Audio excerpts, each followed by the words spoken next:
insurance. We sold annuities and pension plans and different programs and all insured programs. We had bank CDs available through brokers that worked with us, and it went great because back in the 80s, we started in 84 in Wisconsin with annuities, which I brought basically when I sold them previously, and they were good because interest rates were high. Interest rates were like 10, 11, 12, 14%, so you could give someone an annuity, which I considered safer than a CD because it was legally reserved, where a CD has no money there. The money has been loaned out by the bank, and you have FDIC covering you. Where with an annuity with a legal reserve insurance company, the money is there. They buy a government bond, and that's what's covering your CD. So if you want your money, they cash that bond, they want it out, and then because the money isn't there, what covers them is their safety of their balancing and organizing their bank, and then FDIC is there to step in within 7 years if they can't get you your money back. It's really not that as nice as you would like it to be. But those work good because I could sell somebody a 12, 13, 14% annuity, and that's a pretty darn good rate of return with no risk, safety, and no sales fees or anything. It was a nice product to have. Well, then what happened was, as it dwindled down to the end of the 80s and the early 90s, rates kept coming down lower, lower, lower, lower, lower, and most of my customers who were retired people who were living off of that 10, 12, 14% on their retirement funds that they had when they retired with, it was getting harder because after, say, about 15 years, the car that cost $10,000 now costs $20,000. The 10% interest they used to get on their savings is now 5%. So things went up double in value. The earnings they made went down half, created a big crunch. So we kept looking around for different things that would give higher returns for them that would be safe, and there wasn't much to pick from. The annuities backed off slower than the banks did, but they backed off eventually down to the bank rates today. So you could buy a nice annuity from your favorite insurance company for 5%. You can go to the bank and get 5%. So there really wasn't anything there. And like I was telling you, if inflation is 3 or 4%, and you're only earning 5%, and Uncle Sam takes 1 or 1.5% for taxes, you actually have a negative. Even though you put your money in the bank, it grows a little, Uncle Sam takes some for taxes, the car you were going to buy because of inflation cost more. You'd have to add money after a year of savings to buy the same car. So you're going backwards. And we came up with a couple things, different products, and we called the state of Wisconsin Attorney General's office to find out, because we found out about these corporate bonds you could buy that were paying 12, 13% interest, that had no sales charges or fees, and they had a fairly good insurance package, but we found out that Wisconsin didn't like them because of a blue sky law, some type of a law that prevents, you have to be a stockbroker to sell them, and because they were very competitive, I think, against the banks and against other products that were out there, you couldn't tell anybody about them. They had to ask you. Well, how do you ask me about something you don't know about? So we just gave up on that program, even though there's some nice products out there that are safe, people have had for a long time. It was too complicated to sell. And we skipped those, and then we had bought in 1986 our first coin store. I had done coin business for a long time, and I always liked it. But the coin business was sort of coming from the insurance business, where you're licensed, you have to be impeccable with your details, with your taxes. But like your business is with the furniture business. You have a tracking on everything. The coin business previous to that point was like a cowboy business. People went to coin shows on weekend and never collected any taxes. They'd give people a $20,000 coin for some cash and walk away and never ask their name. It was legal. It still is legal to do that because you're buying a private item, but it was a scary business. Me coming from, if you sell something for $1, you have to collect 5-cent sales tax and send it in, where these guys weren't doing that.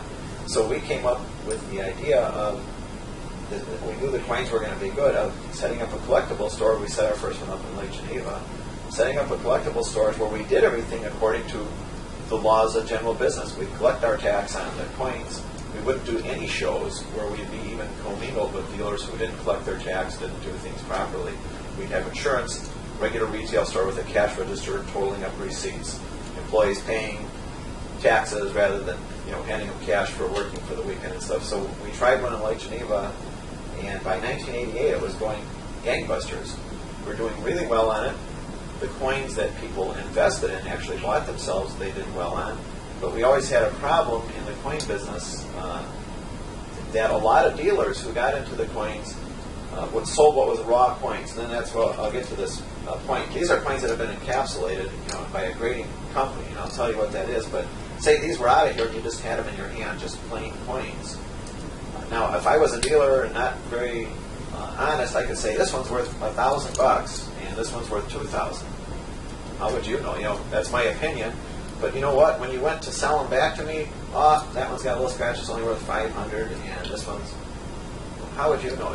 You're like trusting, buying an antique car and trusting that dealer that his opinion of the value of it is true. You really need a third-party opinion that, even though I might be accurate, you want some other source telling you how much that's worth. It's like, I could tell you what the IBM stock is worth, but you might want to check with the Wall Street Journal just to make sure. And so that's what makes stocks such an easy thing to understand for anybody, because if you lived in Africa, London, United States, or Japan, and you wanted to buy some IBM, it's the same cost all over. You just look in the paper or look on the big board, and there it is. You don't need somebody to estimate it for you and tell you. There it is publicly. Well, these grading companies come up, and there's one here, PCGS, there's NGC, there's some other companies. And what the grading companies are, as an example, PCGS, there is 4 professional numismatists there, and then another finalizer. And all 4 people of these guys, the coins come in, they take a look at them, they have a computer screen that makes them big so they can estimate them and look at the rim and the field and the background, the wear on it, to determine what value that coin is. All 4 guys have to agree. If there's a disagreement in there, the finalizer guy will say, we'll come up with it. And when that coin is done, it's put in this plastic case. The case edge, when they seal it together, is stronger than the rest of the case. So the only way to get it out is to break the case. So it added security to it. Now, all the coins in the country, the United States, if you're in Europe and you find U.S. coins, they go to the same 4 guys. So there's not 4 guys with a certain opinion, 4 other guys with a different opinion. They all go to the same place. That's what takes such a long time. They get encapsulated and graded. A grade is put on them, like a grade of 1 to 10. It starts at 60 and it goes to 70. A grade, and then that grade determines the rarity of the coin, the price of the coin, and its safety. Now, if that same coin that you might have had in your hand, if it's in here, you could call me, you could call a dealer in New York, you could call a dealer in London, tell him you have 1907D, graded Mint State 64. He can look in the newsletter, which is the Wall Street Journal of Coins, and see what it is. He doesn't need to look at it in London or look at it in New York. He already knows the best 4 guys better than he could have looked at it and given it that opinion as to its value. So now you can sell it over the telephone. It became like a piece of stock. And it eliminated that unscrupulous dealer that was overgrading, or whatever the thing was he was up to. Some overgraded, some had all kinds of trickery for selling it. It just eliminated them. So it sort of self-policed the coin industry. And it made a big boom in coins because now investors could come in. Somebody could come in with a couple $1 million and feel safe investing that couple $1 million that they would get $2 million worth of coins for sure.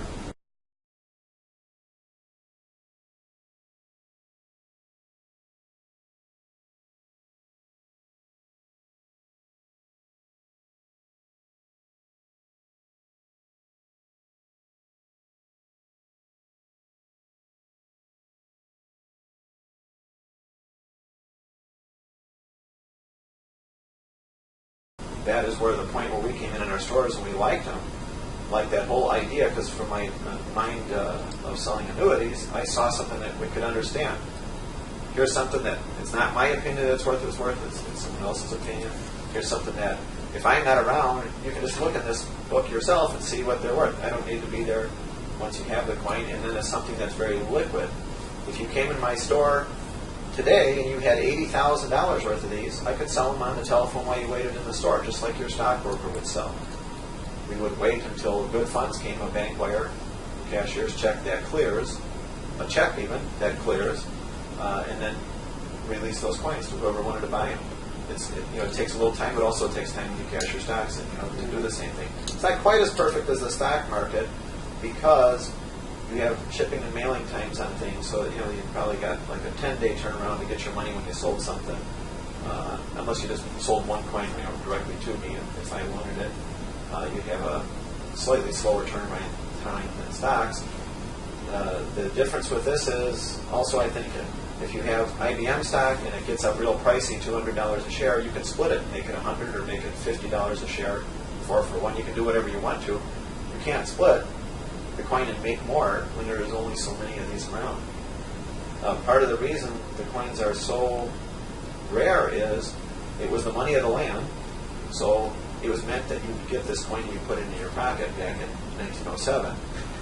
So who would think in 1907, $10 was a lot of money then? Don't even touch it, because you might ruin this. And actually, if we took this coin out of here and put a thumbprint on it, this about $7,000 coin would become about a $150 or $300 to $200 coin. It would ruin it. Acid, gold and silver coins are ferrous metals, and acid from sweat etches right into them. And if you clean it, you have a clean thumbprint. It is virtually there forever. So the coins that were out, maybe they made 10,000, let's say, that particular coin. It was money, so most of them got worn, used. Gold was soft, it wore real easily. You would think, don't touch them or anything. And then in 1929, the stock market crashed, which also closed many of the banks. Many of the banks in the country were broken. Probably your grandfather or mine always had big stories about what happened, bad things happened to them. When that did happen, people were afraid to put money in the bank. So the banks had a hard time reopening again and getting established again because there was a big run on the banks. Remember that movie with Stewart, who was the guy? Jimmy Stewart, It's a Wonderful Life. Yeah. And he goes back to the bank and says, don't everybody take their money out of the bank, because where the money is, it's the money you put in the bank. They gave to him for a car, they gave to you for your house. The bank doesn't have the money. The money is out in the community. There is no money to give you back. That's where this millennium bug is coming in and scaring people right now. The bank, by law, can't keep the money in the bank. How would they pay you any interest? They have to loan out, by law, 98% of the money. Otherwise, the bank can't operate. FDIC could close the bank for not loaning out enough money. The only money you have in the bank is the money you put in a safety deposit box in the bank, where the bank can't touch it. Otherwise, you've loaned it to them in your CD or your checking account, whatever. That's just how they work. So what the government did in 1933 was people weren't putting the money back in the bank, they were keeping gold coins. And gold was money around the whole world. It still is, thought of as money. And people would say, I don't want to get paid in cash, I'm afraid of it, give me gold, and I'll keep that. Well, that was given a hard time to the banks, so the federal government made a law that it was illegal to own gold. As an American citizen, you could not own gold. They recalled all the gold coins. You could only have gold in the form of jewelry. So many of the citizens, and remember at the time, because there was wars going on, there was this depression and really shocking things, a lot of people felt patriotic.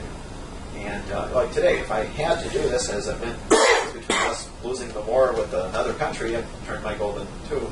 So most people turned the gold in. So a lot of the coins that were out there were taken back to the government, melted, and they're in Fort Knox now in the form of gold in bars there. So a lot of the coins were gone.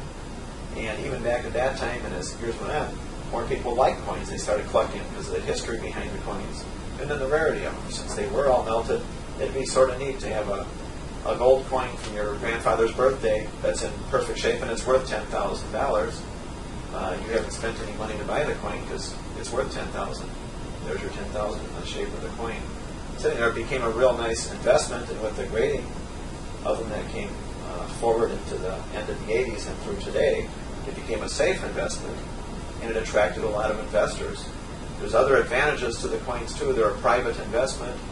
Just like if you buy comic books in the store, or you bought a neat grandfather clock, or this camera becomes a relic at some day and time, it's something that it has that behind it, backing it up also. And you don't have to report everything every time you do something. If you came in our store and you bought $10,000 worth of gold bullion, I have to send a form into the IRS, that you did that. Or if you give me more than $25,000 cash for something, you have to send that in. That's the law.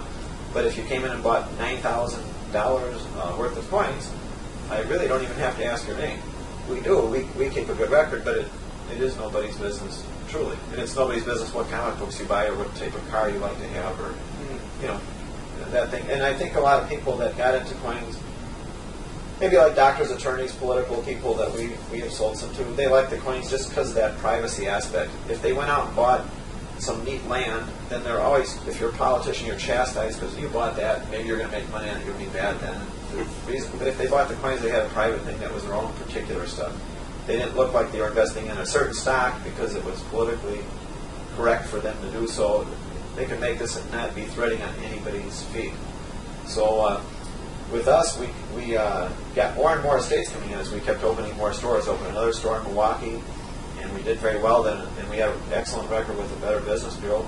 Then another store opened in Milwaukee, a mall, Mayfair, gave us free rent for 6 months if we'd open a store there because they liked our stores because we sold coins, baseball cards, comic books. Parents would come in, give the kids $20, leave them there, and then they'd shop all day, and we were sort of the babysitters. We became an attraction. The mall, the clothing stores liked us because Mom could drop the kids off for shopping in the clothing store, and the kids would not be pestering her except for another 20. So our stores did very well with that, and as they did, we kept doing more and more gradings. We did gradings for Norwest banks, is big, at First Star Bank. Every bank you can think of in this side of Wisconsin, banks in northern Illinois, different attorneys had us come and do coin appraisals for their customers for estates where people died. And most of them I bought. You know, I'm in business to make money, and everybody's a little bit greedy. They want to make money for themselves. You're selling the furniture to make money, so you're a little greedy there too. You should be giving that away, you know. We took and I buy everything that came in because on coins, somebody would come in and have a $10,000 raw coin, want money today. Well, I could say, hey, if you give me time, I can get you 90 cents on the dollar for that coin. I'll make a 10% commission, which is standard in the industry for doing it. Or I'll give you 80 cents on the dollar right now for it.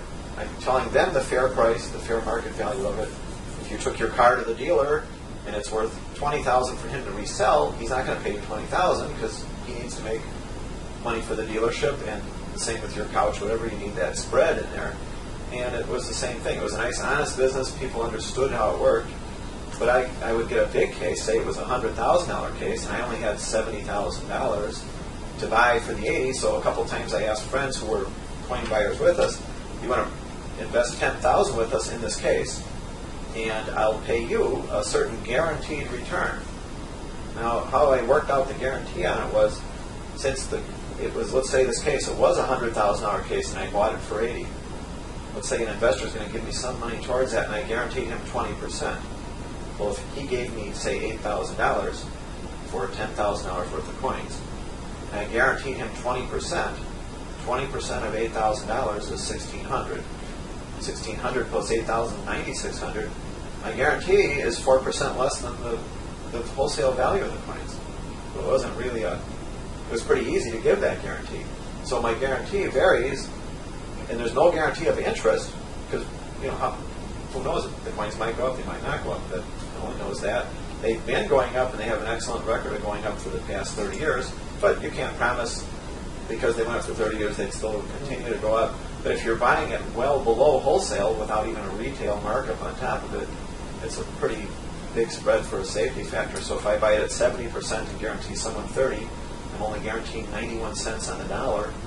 When I know I can pre-sell it for 100 cents on the dollar. Now, my people who are buying them on the other end, you'd say, well, why don't they just buy them directly from me or give me the money? Because now that takes money that they're using daily and wraps it up for 6 months till the whole coin process is done, from purchasing to grading to packaging for resale. They don't want to do that. They just want me to give them the coins then for $10,000 or $100,000 at full price, and then they'll sell them at a retail markup, which is fine with me. Now, the coins could go up in between time and make more, and usually they do, but you would not count on that. So if I told you you'd be making 20% in this case, more than likely you'd make more. But if I told you 23 and you got 20, you'd say, what a big ripoff. But if I told you 20 and you got 23, it just makes logic to be more conservative like that. Now, if there's speculative coins that are fluctuating in value wildly, or they're not too safe, we just don't do any of those with investors at all. We take stuff that is very historically trackable and easygoing, that is not going to be a risk type of thing. You could choose to do some speculations in coins if you wanted to, but you'd be taking the same risk as buying stocks. And I have done very well picking which coins are going to be speculative, but I've missed some myself. And just like the best stockbrokers pick the stock that's just flopped, and you could just bet that if you said, I don't want that guarantee, I want to take a chance on really making big, you would probably pick the wrong one the first time. You know, so I'd rather people don't do that, and I really don't need them to do that. The downfall of the coins, or the bad side of it that I see, is you could make an investment in coins, do well on it, and when we got them all back and resold, there's no more to buy. So it becomes taxable then, because now you have capital gains and you got to pay your taxes on it. We can't make people keep selling us coins. So it's not like IBM or the bank CD. You can put in all you want. There's no limit at the bank how much they'll take from you to invest, or how much stockholders will take from you. But here, if I've only got 17,000 1 month of coins, that's all there is, and you guide by that. But if I've got 730,000 and I only have 300, and another investor's got 300, I've got 100 and something left over, or 300 left over, or nothing left over. So it isn't quite a perfect thing. The other end of it is the taxes. If there isn't anything to keep building your estate up with, and you have to take the money back, we don't have any fiduciary capacity for holding money. We're talking right now to a guy at Associated Bank to maybe work something out on that. It becomes taxable then, because there's no other way to get around that. Another part of the reason why we did this investment and have it set up with a certificate is Wisconsin is one of the last states, is the last state I think now in the nation, to charge sales tax on investment coins. Some people might think it's good. You could pay your taxes and be good. One maybe. I'll give you some coins as an example. Just be careful with them. This one here is a quarter that is a 1917D. Mint state 67. It's a real high condition quarter, and a very rare quarter. There's only 3 around in the United States. I have 2 of them, and then I think Heritage, I'm not sure, has the other one. And it's worth right now probably 10 or a little bit over 10,000. It's hard to tell what it's worth. The last coin sold, I think, sold at $8,450, and none has sold since because no one's selling them. So the next time one sells, it'll create the new price. So since there's only 3, why should I sell this for 10 or even 20,000? Because I don't need any money to do that with it, and it's a nice thing to have. That rarity. You're pretty safe when you invest in something. And there's only 3 of them.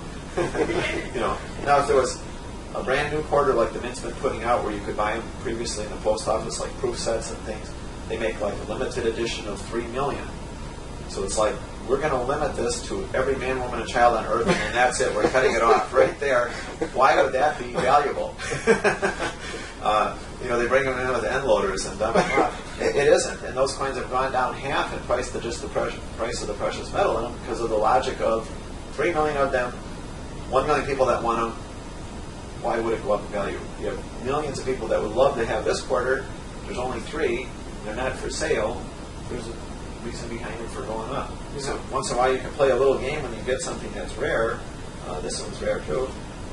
There's only 15 graded MS64 of this gold piece, none higher. And see this grade that goes from 60 to 70, 61, 2, 3, 4, 5. Many coins have no coins at all that have graded 68, 67, 66. There's just been none in that kind of condition. So they're really, truly rare. And people buy them from all walks of life, farmers that want to stick some money away, to people that are just interested in them, to multi-billionaires that think it's a good place to stash some extra money and they like them. And everyone has their different reasons, but everyone buys stocks for different reasons. Some buy them for the power. They like to feel powerful buying and playing with stocks. Some buy them hoping for a retirement. Physically, the value is very small. Like that quarter, it's probably got 75 cents worth of silver in it. Mm-hmm. And people say, how can you pay $10,000 for that? Just 75 cents worth of silver. But when you look at a nice painting, a Van Gogh painting, it could be worth $50 million. It's got 0 value of anything in it. The paper, but it's the perceived value of people, of what they like in it. Your house is worth a lot here, but if they found Love Canal behind it, where all the toxins were, now people, that's no good now. Yeah. And it's all in your minds what it is, but mathematically, the coin business has logic, numbers, the money. It's the billions of dollars behind it.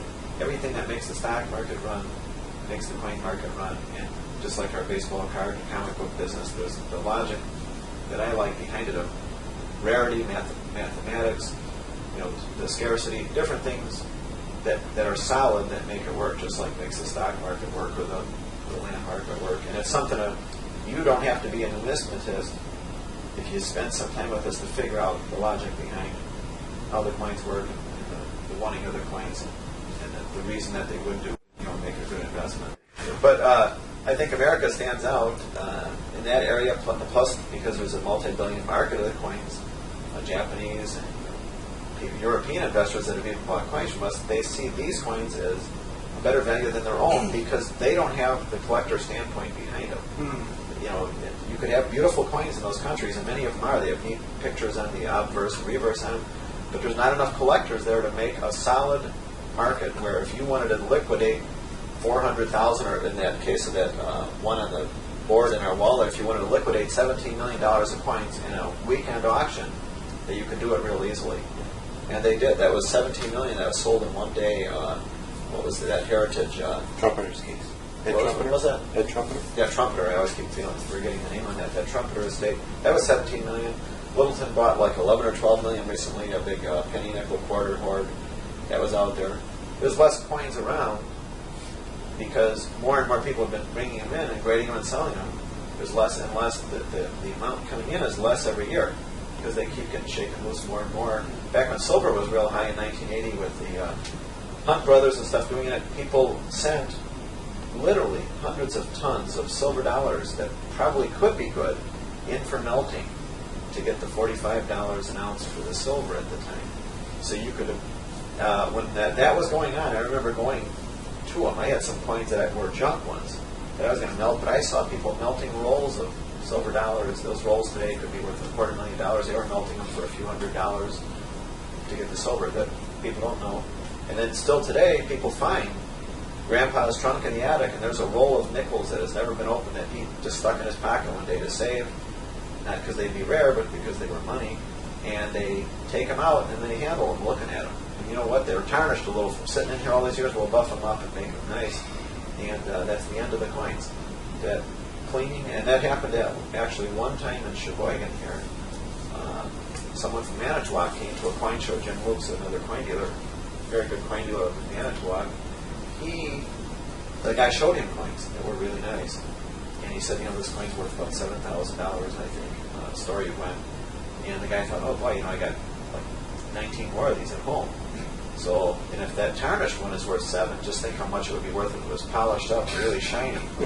So he polished those other 19 coins down to like $300 a piece, not knowing any difference. And that happens all the time. People find that coin that was in a glass case, take it out of there, and then keep it in their pocket to take it to the coin dealer. And they just took that $10,000 quarter and made it into a $50 quarter. But who would know? Yeah, who would know that? It'd be like you having a really neat painting and deciding to touch it up, and then finding out later that it was a Matisse. There's your name on the bottom written. So there's less coins around all the time. And one other slight difference that there is here than with stocks, also I'd point out, is when people get them, just like I am with that quarter, they become sticky. Logic says if I bought that quarter for $6,000 and now it's worth $10, and then it gets to be worth $20, I should sell it and get my money. Well, I just don't plan on selling that particular one, even though that's not a smart thing to do. I've never said I was smart. I'm just going to keep that anyhow because I like having that one that's rare. It's a sort of a foolish thing, but what am I going to do with the $20,000? I don't need the $20,000. I could reinvest it in stuff, but I'm already doing that. And I'm a coin dealer. I should have some coins, so I normally don't do that. I sell all my comic books. I sell all my coins. I sell everything I have, always. And that, what I think is, to blow my own horn here, why I'm different than a lot of the coin dealers. If you're a baseball card dealer or a coin dealer, you like coins. You want to keep them all yourself. Keep the best examples. And if you're a comic book dealer, you want to keep that Superman comic or that Too Much Coffee Man comic or whatever it is. You want to keep that. But that's not being a very good businessman. It's like saying, well, I got one, but I don't have one for you, my good customer, but I got one. it makes people think, oh, I'm not that good of a customer then. So if you really wanted that, I would sell it to you, but you don't want that one. So they become sticky. You could get into this, make a lot of money in it, and just want a couple nice examples of coins to stick in your safe deposit box, just to have for down the road. They go up on the average. The rare investment grade ones have been averaging 17% a year for over 30 years. Investment grade coins. Junk coins have done nothing. Low grade coins, I don't think they will. But it wouldn't be a bad thing to stick a few coins away someday and have them, with other investments, having stocks, real estate, everything. You wouldn't want to have all your money in coins or all in stocks or all in anything anyhow. But it's a nice way to make some money. Keep a few souvenirs of it wouldn't hurt to do with some of the profits. And it's sort of a unique. So I like that with it. There's absolutely no sales charge or fee coming in. If you bought $1,000 worth of coins, you get $1,000 times whatever our particular estate we've bought, profit is going to be on it. If you had $100,000, it's going to be exactly that. When you go to sell, if you had bought $10,000, you're supposed to get 12 back. You will get 12 back, not minus some type of a fee. And like I said, if you had an emergency and wanted us to sell the coins off to someone else, they discovered the Love Canal behind your house here, it was a disaster, we would find either someone else, or when I had one of my cases come back and I'd buy it back from you, and we wouldn't charge anything to do it. And there'd be no reason not to do that. And then the reason we're doing it is to be able to buy that big estate in one chunk. If I can use some of yours, mine, someone else that we have to buy it, I'll get my share of that estate plus an overall profit on the whole thing that I wouldn't have gotten previously. But if a great case comes in and it's small and it's $10,000 and it's 100% profit, I'll be buying that myself. If I don't, you have to ask me, what's the reason why. Now those don't come in very often. Once in a while, I'll buy it at auction. It's a real spectacular coin, and buy it and then figure out later how to pay for it. So I will call you on that if that happens. But those have been turning up levels of work. But we have a nice business right now, but it will never be big like Coca-Cola or anything, because I can't multiply myself to keep on buying coins. Mm-hmm. In our store business, with our stores, we only have 4 stores right now. We're probably going to stay with 4 stores, because the more stores you get, the less control you have. And it really would be hard to run a store in Ohio and trust people there to buy things from people, that they're not going to be cheating somebody or stealing from you, one or the other. And that happens in retail. All this is part of it, and you can't cry about it. It's just there all the time. So we're going to keep our stores just at the point where we're at, keep doing our coin business while the business is good, and then keep our eyes peeled for future things that might be as workable as the coins that I can use with my same insurance background, doing the same type of what happened, a lot of coins people bring in our stores that they find at flea markets. But also, because we're in the coin buying business, we'll get people in that we don't buy coins from, that they don't seem too scrupulous. They don't want to give you their license when they sell you coins. Well, why is that? Well, then we're not going to buy them. They could have their own reasons and stuff, but a lot of coins get stolen. People break into houses, steal stuff. You don't want to make your profits on someone else's misfortune. You can make money without having to put it out there and kept them. And I know coin dealers that are today, I won't say his name because you're taping him, but a dealer in Milwaukee that had a customer come in that we eventually bought the coins from, that told these people, I'll give you $5,000 right now, take it or leave it. If you walk out the door, my offer's canceled. Well, why? What would be different in an hour that wasn't different right now? The husband said, sell him, get the money. And the lady says, I want to get one more opinion. She went to us, I think, and somebody else, and we were slightly higher, by a few $100s maybe than somebody else, but we offered $70-some thousand for the same coins. Now that's crook. That's even more than crook. You're taking and throwing away your professional reputation and stealing it from people that were retired that need it more than he did. But there's people like that are out there, but they're in every business you can think of, from banking to working for the FBI. There's people in there that I could tell you right now that because of this pack ripping aren't too honest. So I think it's your integrity, your reputation, that you follow through on what you do, you have good tracking, good paperwork, and then you're really flexible with working with people on it. And tell them up front, don't paint a big rosy picture in this guy, because it will be rosy one day and then dismal the next, as you wait for cases to come in. Yeah. So if you're used to that and want to fiddle around with it in between all your other investments, it'd be a nice package with always keeping a nose to the future to what new might come up that would look good and be safe also.